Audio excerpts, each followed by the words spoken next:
It was a last-minute decision that could have changed everything. Just 48 hours before the premiere of Casablanca, Warner Brothers made a shocking call. A pivotal scene had to go. The footage showed Rick Blaine at his coldest, demanding an outrageous sum, while a desperate man begged for his life. But that was just one of the many buried secrets from this Hollywood classic. From scandalous script changes to last-minute rewrites, Casablanca was a chaotic masterpiece that almost never happened. It all began in 1938 with a school teacher named Murray Burnett. A visit to Vienna to help Jewish relatives escape Nazi control led him to a small town in France, where he discovered a nightclub unlike any other. A black pianist played jazz while refugees, Nazis, and French citizens mingled in uneasy tension. That moment stuck with him, inspiring a story that would eventually shake Hollywood. Teaming up with writer Joan Allison,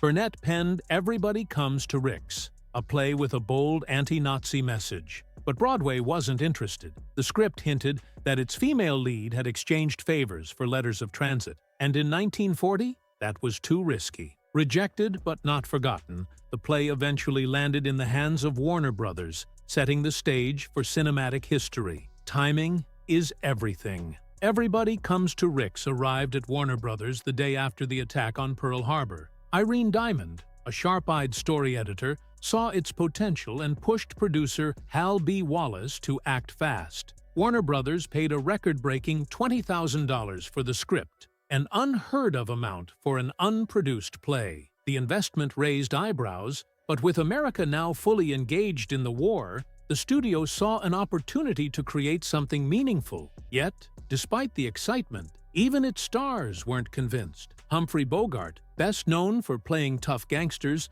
wasn't sure he could pull off a romantic lead. Ingrid Bergman only took the role because another project fell through. And when filming started on May 25, 1942, the chaos truly began. The script wasn't even finished. Writers scrambled, drafting scenes overnight and delivering them to set each morning. One moment, Rick and Ilsa were lovers. The next, they were just acquaintances. Even Bergman didn't know who her character would end up with, Rick or Victor Laszlo. The indecision was so intense that they filmed multiple endings, keeping the fate of Ilsa a mystery until the last moment. Then came the censors. Joseph Breen, Hollywood's strict moral enforcer, demanded 13 major changes. The upstairs rooms in Rick's cafe? Too suggestive. Gone. Renault's sleazy deals with desperate women? Scrubbed clean. Even simple words like broad and hell were erased. The intimate history between Rick and Ilsa?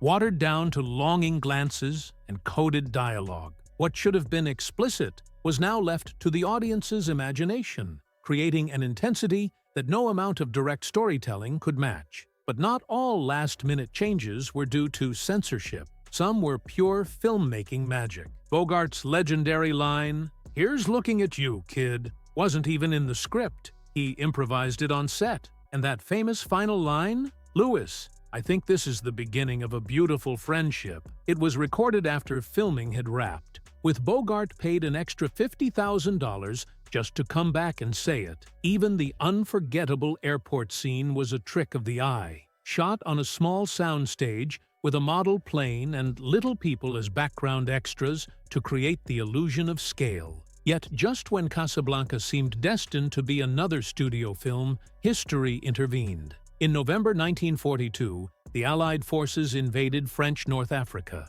Suddenly, Casablanca wasn't just a movie. It was real-life history unfolding on screen. Warner Brothers seized the moment, racing to complete the film to capitalize on the headlines. The urgency paid off. Audiences connected with Rick's bitterness, Ilsa's heartbreak, and Laszlo's unwavering courage. What started as a chaotic, low-expectation project became an instant classic. But one scene never made it to theaters. It was filmed, edited, and ready to go, until Warner Brothers pulled the plug just 2 days before the premiere. In the deleted scene, Rick visits Laszlo in a dark jail cell, offering the letters of transit for a price. "There are two kinds of people in this world," he tells Laszlo, "those who stick their necks out and those who profit by it. I've had my neck out a couple of times." I'm now in the profit-taking business. The audience at a test screening hated it. Rick seemed too selfish,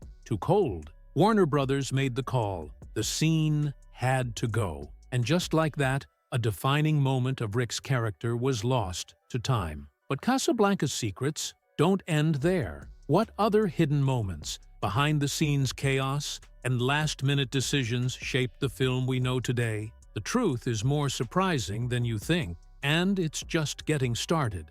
The filmmakers wanted to keep the audience guessing about Rick's true intentions until the very last moment. But one particular scene threatened to reveal too much, too soon. The writers and producers agreed that it clashed with the film's carefully crafted mystery. Producer Hal B. Wallace even noted in a memo that the scene tips our hand, meaning it made Rick's motivations too obvious early on. Cutting it kept the suspense alive and made the film's climax even more powerful. But that wasn't the only issue. Back then, Hollywood operated under the strict Hays Code, which regulated movie content. One rule explicitly forbade portraying police officers or government officials as corrupt. The deleted scene featured Rick visiting Ilsa in jail and making an offer, which could have been interpreted as shady dealings with law enforcement. Rather than risk controversy with censors, the filmmakers scrapped the scene entirely. But that wasn't the only moment left on the cutting room floor.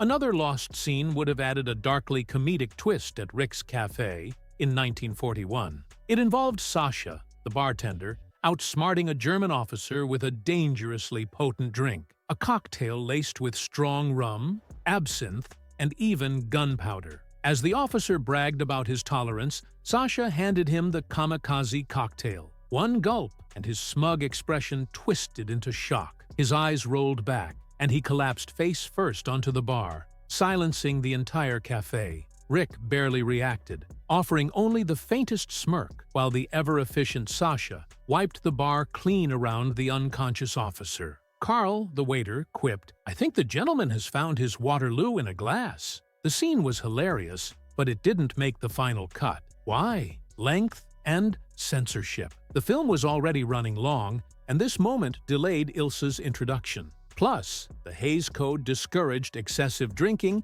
and any mocking of military officials. There was also concern that showing a drink mixed with gunpowder might be deemed irresponsible. Even Humphrey Bogart himself fought to keep the scene, believing it showcased Rick's quiet support for the resistance. But in the end, his opinion wasn't enough. When Casablanca finally premiered in New York City on November 26, 1942, Warner Brothers wasn't expecting it to become a cinematic legend. They had an entirely different reason for releasing it early: timing. Just weeks before, on November 8, 1942, the Allies launched Operation Torch, invading French North Africa, including the real city of Casablanca. With global attention on the name, the studio saw an opportunity to capitalize on the buzz. But the premiere itself was surprisingly low-key. Held at the Hollywood Theater on 51st Street, tickets cost a steep $2.20, yet the film's stars were notably absent.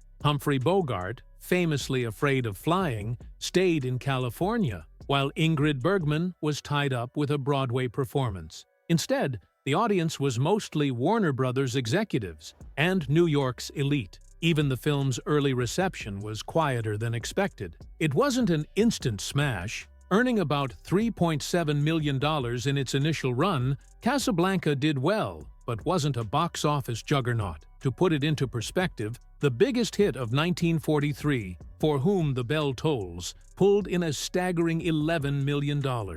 Casablanca ranked 7th that year. One major factor? World War II. Blackout regulations meant theaters had shorter hours, fuel rationing made travel difficult, and government restrictions limited American films' global reach. Still, critics recognized something special. The New York Times called it thrilling, praising its blend of love, sacrifice, and resistance. But no one expected what came next. In 1944, Casablanca shocked Hollywood by racking up 8 Oscar nominations. Many had dismissed it as another wartime drama, yet it found itself competing for Best Picture, Best Director, and even Best Actor for Humphrey Bogart. Even after the war, Casablanca's journey wasn't over. When it premiered in Germany in 1952, it was almost unrecognizable. About 20 minutes were cut, removing all Nazi references to avoid controversy. The most powerful scene, the stirring rendition of La Marseillaise that drowns out the German officers, was completely erased.